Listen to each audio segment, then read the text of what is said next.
نحمدہ ونصلی علی رسولہ الکریم، اما بعد، فاعوذ باللہ من الشیطان الرجیم، بسم اللہ الرحمن الرحیم۔ پیارے بچوں، السلام علیکم۔ Forward public school e learning جماعت ششم میں خوش آمدید۔ میں آپ کی اسلامیات کی ٹیچر ہوں۔ میرا نام اقراء آفتاب ہے۔ مضمون ہمارا اسلامیات ہے۔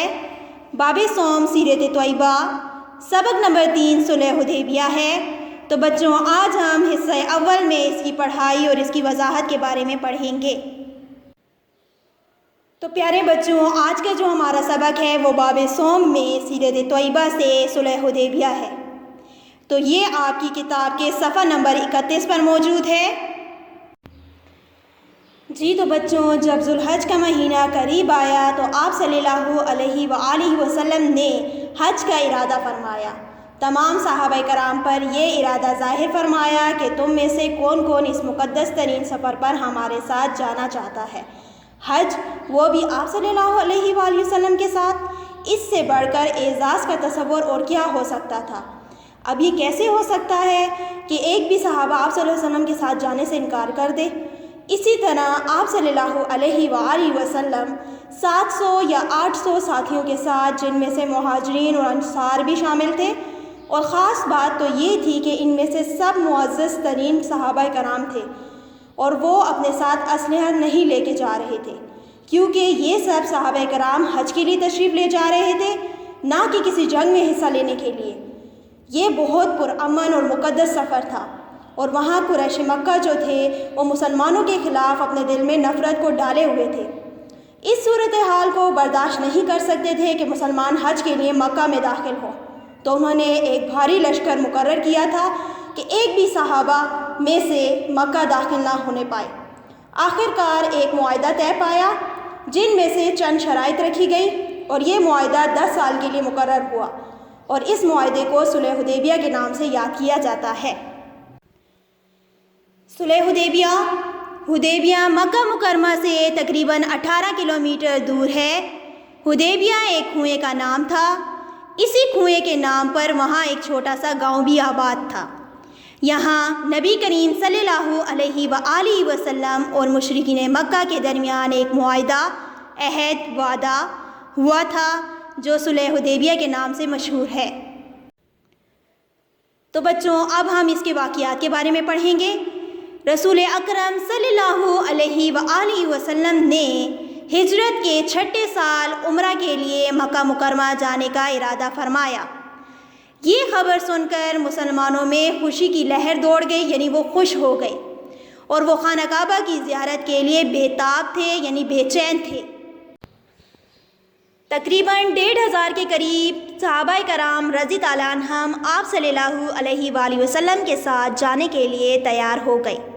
انہوں نے احرام کہتے ہیں بچوں حج اور عمرہ کے لیے مخصوص لباس کا پہننا، باندھ لیے، اور قربانی کے جانور ساتھ لیے، تاکہ قریش مکہ کو یقین ہو جائے کہ وہ عمرہ کے ارادے سے مکہ معظمہ کی طرف آ رہے ہیں۔ رسول اللہ صلی اللہ علیہ وآلہ وسلم نے مسلمانوں کو حکم دیا کہ میان کہتے ہیں تلوار کے غلاف کو جس میں تلوار کو رکھا جاتا ہے، میں بند تلوار کے علاوہ کوئی بھی ہتھیار ساتھ نہ لیے جائیں۔ قریش مکہ کو جب مسلمانوں کی آمد کی خبر ہوئی تو انہوں نے آپ صلی اللہ علیہ وآلہ وسلم اور آپ صلی اللہ علیہ وآلہ وسلم کے صحابہ رضی تعالیٰ عنہم کو مکہ میں داخل ہونے سے روکنے کا فیصلہ کیا۔ اس وقت آپ صلی اللہ علیہ وآلہ وسلم اپنے ساتھیوں کے ہمراہ کہتے ہیں ان کے ساتھ حدیبیہ کے مقام تک پہنچ گئے۔ آپ صلی اللہ علیہ وآلہ وسلم نے قریش مکہ کو یقین دلانے کے لیے کہ آپ صلی اللہ علیہ وآلہ وسلم صرف عمرہ ادا کرنے آئے ہیں، حضرت عثمان رضی تعالیٰ عنہ کو اپنا سفیر یعنی پیغام دینے والا بنا کر مکہ بھیجا۔ حضرت عثمان رضی تعالیٰ عنہ نے نبی کریم صلی اللہ علیہ وآلہ وسلم کی آمد یعنی ان کے آنے کا مقصد بیان کیا، مگر مشرکین نہ مانے۔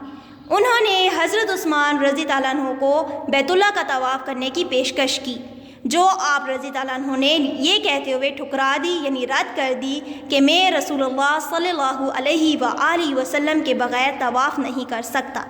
بچوں، طواف کہتے ہیں خانہ کعبہ کے گرد 7 چکر لگانا۔ بیعت کہتے ہیں معاہدے کو، وعدے کو۔ رضوان راضی ہوا ان سے اللہ تعالیٰ، یعنی وہ معاہدہ جس سے اللہ تعالیٰ ان سے راضی ہو گیا۔ مشرکین مکہ نے حضرت عثمان رضی اللہ عنہ کو اپنے پاس مکہ معظمہ میں روک لیا۔ نبی کریم صلی اللہ علیہ وآلہ وسلم تک یہ افواہ یعنی جھوٹی خبر پہنچی کہ حضرت عثمان رضی اللہ عنہ شہید کر دیے گئے ہیں۔ آپ صلی اللہ علیہ وآلہ وسلم نے صحابہ کرام رضی اللہ عنہم سے فرمایا کہ حضرت عثمان رضی اللہ عنہ کے خون کا بدلہ لیے بغیر واپس نہیں جائیں گے۔ صحابہ کرام رضوان اللہ علیہم اجمعین نے آپ صلی اللہ علیہ وآلہ وسلم سے اس بات پر بیعت کی، یعنی وعدہ کیا کہ ہم کبھی میدان جنگ سے نہیں بھاگیں گے، جنگ جیتیں گے یا شہید ہو جائیں گے۔ اس بیعت کو بیعت رضوان کہا جاتا ہے۔ بیعت رضوان کا مطلب کیا ہے؟ وہ وعدہ جس سے اللہ تعالیٰ ان سے راضی ہو گیا۔ اس بیعت پر اللہ تعالیٰ نے اپنی رضا اور خوشنودی یعنی خوشی کا اظہار فرمایا، جس کا ذکر قرآن مجید میں موجود ہے۔ ارشاد باری تعالیٰ ہے سورہ فتح کی آیت نمبر 18 اور 19 میں اللہ تعالیٰ فرماتے ہیں لَقَدْ رَضِيَ اللَّهُ عَنِ الْمُؤْمِنِينَ إِذْ يُبَايِعُونَكَ تَحْتَ الشَّجَرَةِ فَعَلِمَ مَا فِي قُلُوبِهِمْ فَأَنزَلَ السَّكِينَةَ عَلَيْهِمْ فَأَصَابَهُمْ فَتْحًا قَرِيبًا وَمَغَانِمَ كَثِيرَةً يَأْخُذُونَهَا وَكَانَ اللَّهُ عَزِيزًا حَكِيمًا، جس کا ترجمہ ہے اے پیغمبر، جب مومن تم سے درخت کے نیچے بیعت کر رہے تھے یعنی وعدہ کر رہے تھے تو اللہ تعالیٰ ان سے خوش ہوا، اور جو صدق و خلوص ان کے دلوں میں تھا وہ اس نے معلوم کر لیا تو ان پر تسلی نازل فرمائی اور انہیں جلد فتح عنایت کی یعنی دے دی، اور بہت سا مال غنیمت وہ مال ہوتا ہے جو بغیر جنگ کے حاصل ہو بھی عطا کیا، اور جو عنقریب وہ پائیں گے، اور اللہ تعالیٰ غالب حکمت والا ہے۔ تو بچوں، جب مشرکین مکہ کو اس بیعت کا علم ہوا تو وہ خوفزدہ ہو گئے یعنی ڈر گئے، اور ان کے بڑوں نے صلح کرنے کا مشورہ دیا۔ چنانچہ انہوں نے سہیل بن عمرو کو رسول صلی اللہ علیہ وآلہ وسلم کی خدمت میں صلح کی بات چیت کے لیے بھیجا۔ گفت و شنید یعنی بات چیت کے بعد نبی کریم صلی اللہ علیہ وآلہ وسلم اور مشرکین مکہ کے درمیان صلح نامہ طے پایا گیا۔ تو بچوں، اب ہم صلح کی شرائط کے بارے میں پڑھیں گے۔ اس صلح کی شرائط درج ذیل تھیں۔ نمبر 1، اس سال مسلمان بیت اللہ کی زیارت کیے بغیر واپس چلے جائیں گے، آئندہ سال آئیں گے اور مکہ معظمہ میں صرف 3 دن قیام کریں گے۔ قیام کا مطلب ہے ٹھہرنا۔ نمبر 2 ہمارے پاس ہے مسلمان اپنے ساتھ صرف تلوار لائیں گے اور وہ بھی نیام میں بند ہوں گی۔ نیام کہتے ہیں تلوار کے غلاف کو۔ مکہ معظمہ میں جو مسلمان پہلے سے موجود ہیں ان میں سے کسی کو نبی کریم صلی اللہ علیہ وآلہ وسلم اپنے ساتھ مدینہ منورہ نہیں لے جائیں گے، اور مسلمانوں میں سے کوئی مکہ معظمہ رہنا چاہے تو انہیں نہیں روکیں گے۔ نمبر 4، مشرکین مکہ یا مسلمانوں میں سے کوئی مدینہ منورہ چلا جائے تو اسے واپس کر دیا جائے گا۔ نمبر 5، مسلمانوں میں سے کوئی مکہ معظمہ آ جائے تو اسے واپس نہیں کیا جائے گا۔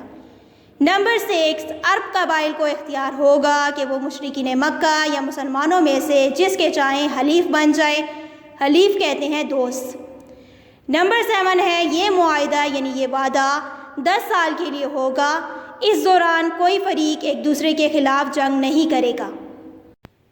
معاہدے کی پاسداری یعنی معاہدے کا خیال رکھنا، معاہدے کی طرفداری۔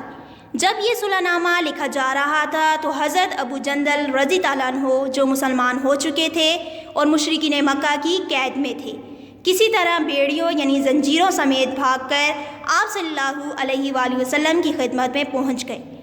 وہ اپنے زخم دکھا کر آپ صلی اللہ علیہ وآلہ وسلم سے عرض کرنے لگے کہ مجھے ساتھ لے چلیں۔